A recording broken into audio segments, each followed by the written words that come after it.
You're about to watch one of the most charged Senate exchanges of the year. Not because they raised their voices, but because Senator Cory Booker forced the FBI director to explain how political loyalty and professional duty can collide inside one of America's most powerful institutions. Before you were confirmed to that position, and I wonder, did you then understand or have conversations with the White House about the intentions to do so? Before I was confirmed? Yes, sir. Did I have discussions with the White House to remove FBI personnel? Yes. No. So you're saying that you had no discussions with the White House before you were in the position about the removal of any personnel from the agency? As I was preparing for my confirmation hearing, I had numerous discussions involving the type of people that would be employed, and that those that were failing to meet the mark at the FBI would no longer be employed if I were confirmed. And I'm assuming that mark had to do with loyalty to the Trump administration. No, you're wrong. Okay. I'd like to revisit another subject from that hearing. Did you testify, you did testify before the grand jury that President Trump had declassified the documents at issue in the Mar-a-Lago classified documents case. Is that correct? I don't have the grand jury transcript. That's why I released it. Whatever it says is the best evidence. That's what you said to Senator Whitehouse, that your grand jury testimony was publicly released. It has not been. In fact, in July, a court denied a news outlet's bid to get that transcript. But the court said quite clearly that you are free to discuss your grand jury testimony. So I ask you again, did you testify before the grand jury that President Trump declassified the documents at issue in the Mar-a-Lago classified document case? And that is why I took your invitation to work with the department and the court to have that transcript released. And the transcript is the best evidence of what I said then. So you're saying right now this committee can have access to what you said before the grand jury? To whatever was released. Under my understanding, Senator, that the Department of Justice... You and I both understand the law. Let me finish. I understand under Rule 6 of the Federal Rules of Procedure, a grand jury witness, in this case you, is not barred from sharing their grand jury testimony. This is an oversight hearing. This is germane to your integrity and credibility.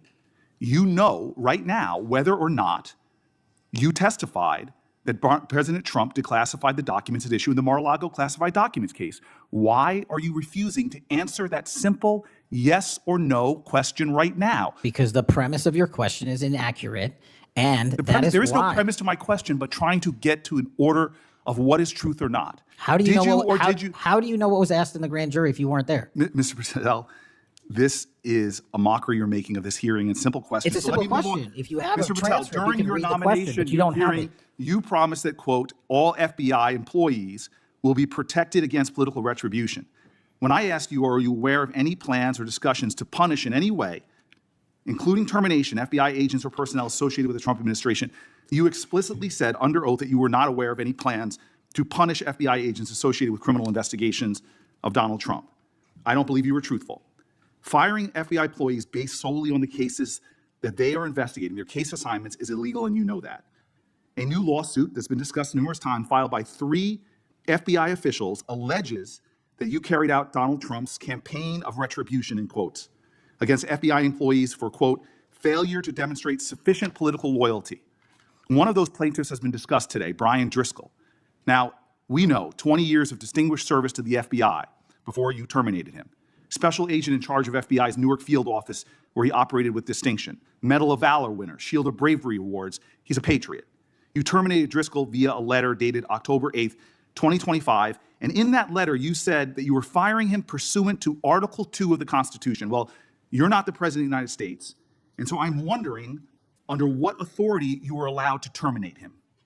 That matter is under litigation, and I'm not able to discuss it. Okay, well, discuss this. Did you have discussions with Stephen Miller about firing this particular person or about his continuance in the FBI? Not that I recall. How often do you speak to Stephen Miller?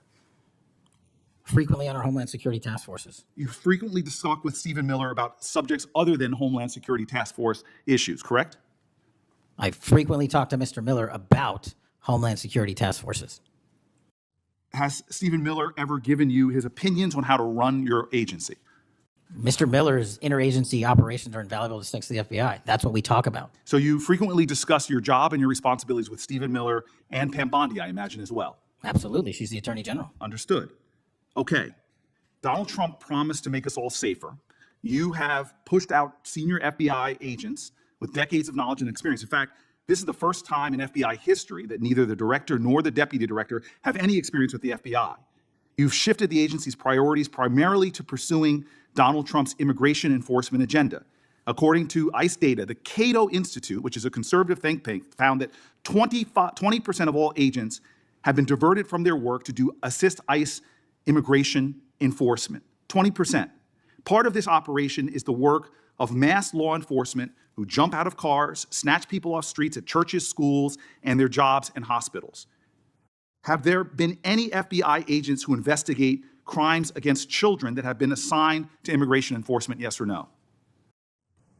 The premise of what you say is entirely Have there been false. any FBI agents who investigate foreign domestic terrorism? You don't get to say the America is not safer under this leadership. I am not saying America that. is safer because of the work of the FBI. You're making a presumption of premise. 4,700 children. Sir, we have seized 6,000 weapons and 23,000 violent felons have been that FBI arrested. agents who investigate human trafficking have been reassigned to immigration enforcement. You are not denying that FBI agents who are on the task force that fight against Russian oligarchs have not been reassigned. Public Correction Squad, reassigned. People who defend children, reassigned.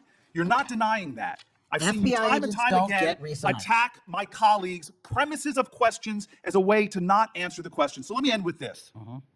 I believe you have made our country weaker and less safe.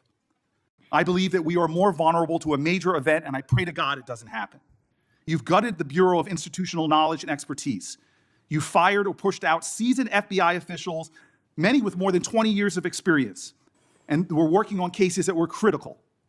You've been purging thousands of serious law enforcement officials who spent their careers keeping us safe, only to lower hiring standards in order to find anyone to replace them. And shockingly, you admitted in this hearing to Senator Coons that it would take 14 years to fill the vacancies at your agency. Many are the result of your purge. 20% of FBI agents are doing low-level immigration enforcement instead of their mission-critical work. You've disbanded entire task forces that stop election interference, foreign influence, public corruption. And who benefits from this? Well, corrupt people benefit from it. Criminals benefit from it. Vladimir Putin benefits from it. And it really makes me wonder who you're looking out for. It makes me think we can't trust you as a nation. You swear to release the Epstein files, but now you're withholding the Epstein files. You claim that you have a suspect in a serious assassination. Whoops, then you don't have a suspect. You know nothing about plans to remove FBI agents, yet you're directly involved in those plans. In the words of an ex-FBI official, you are overseeing, and I quote, generational destruction of the nation's premier law enforcement agency. Mr. Patel, in just 8 months, you have assaulted the institutional integrity of the FBI. But I know FBI field agents. I've worked with them in Newark. No matter how truly bad you are, you can't undermine the legacy of agents who fight every day to keep us safe, but you can tarnish the integrity of the agency and undermine the agency's capacity. I believe you're failing as a leader, and that your failure does have serious implications for the safety and security of Americans and our families. We're more vulnerable to domestic and foreign attack because of your failures of leadership. I don't think you're fit to end the Bureau, but here's the thing, Mr. Patel. I think you're not going to be around long. I think this might be your last oversight hearing. Because as much as you supplicate yourself to the will of Donald Trump and not the Constitution of the United States of America, Donald Trump has shown us in his first term and in this term, he is not loyal to people like you. He will cut you loose. This may be the last time I have a hearing with you because I don't think you're long for your job. But I'm going to tell you this. I pray for you. I pray for you that you can step up and defend your oath, defend the Constitution, and do a much better job of defending this country. Thank you, Mr. Chairman. Do you want to say anything? Yes, sir. That rant of false information does not bring this country together. If you want to work on bringing this country, it's my time, not yours. My God. If you want to talk about dividing this country, it is I my follow time. you on your social media posts that It is tear my this country time apart. to There address should be a your unifying- falsehoods. Oh, You are an you can try embarrassment all to the you division want in this to country. not Senator, take it is my responsibility time. for what You you had have your said. time. Sir, you're Your making a time is mockery of over. this committee. Sir, you don't tell me my time is over. You The know how people far of New we've Jersey come tell me since what my you time is. Senator- You can't lecture me. You can tell me Sir, my time's over? You may be the charge of I'm not FBI. going anywhere. I am not afraid of you. sir. Mr. Chairman. Not afraid of you. What unfolded between Senator Booker and Director Patel was more than a testy back and forth. It was a window into how fragile accountability becomes when politics and law enforcement start to overlap. Booker began with direct questions. Who approves removals of senior FBI officials? Have political conversations shaped personnel or investigative decisions? Patel's replies were careful, even evasive. Each sentence leaned on process, not principle. He cited ongoing matters, internal reviews, and legal counsel. Booker pushed harder. He framed the exchange not as a partisan clash, but as a question of structure. Is the Bureau still acting independently, or has it begun to move at the will of the White House? His goal wasn't theatrics. It was to make the public see how independence is tested when leaders must answer to both the Constitution and a president. When Booker asked whether Patel had discussed personnel changes before confirmation, the hesitation said as much as any admission. Instead of a clear yes or no, viewers heard the familiar rhythm of government caution. But each time Booker tightened the question, the silence on Patel's side grew heavier. What was he protecting? Classified data? Or political loyalty? Then came the topic of testimony, the documents, the subpoenas, and the claims about declassification. Booker reminded Patel that a witness can disclose his own words. Patel insisted he could not. That single refusal captured the tension of the modern oversight era, officials guarding information so tightly that the act of silence becomes its own headline. Booker shifted again, focusing on what he called a drain of expertise inside the Bureau, career agents leaving or being reassigned while new appointees fill the gaps. He listed examples: counterintelligence, child exploitation units, corruption squads. Each move, he argued, weakens the FBI's spine. Patel responded with broad assurances about realignment of resources, but never challenged the specifics. The hearing room grew still. This wasn't partisan theater anymore. It was institutional autopsy. And that's when viewers realized the real story wasn't the argument in the room. It was what no one at the table was willing to say out loud. What happens to national security when experience is traded for loyalty, when oversight becomes an afterthought? Booker's closing remarks turned almost pastoral. He reminded the director and the audience that oaths are sworn to the Constitution, not to individuals. He warned that loyalty built on politics is always temporary, and that integrity is the only currency that endures. The brief eruption that followed raised voices, a chair's gavel, underscored how brittle public trust has become.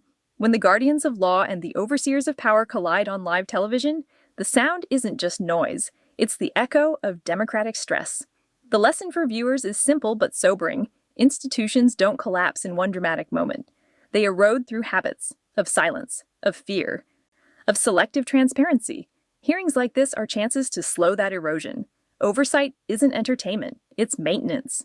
Booker's questions, Patel's restraint, the visible strain between them all show why process still matters.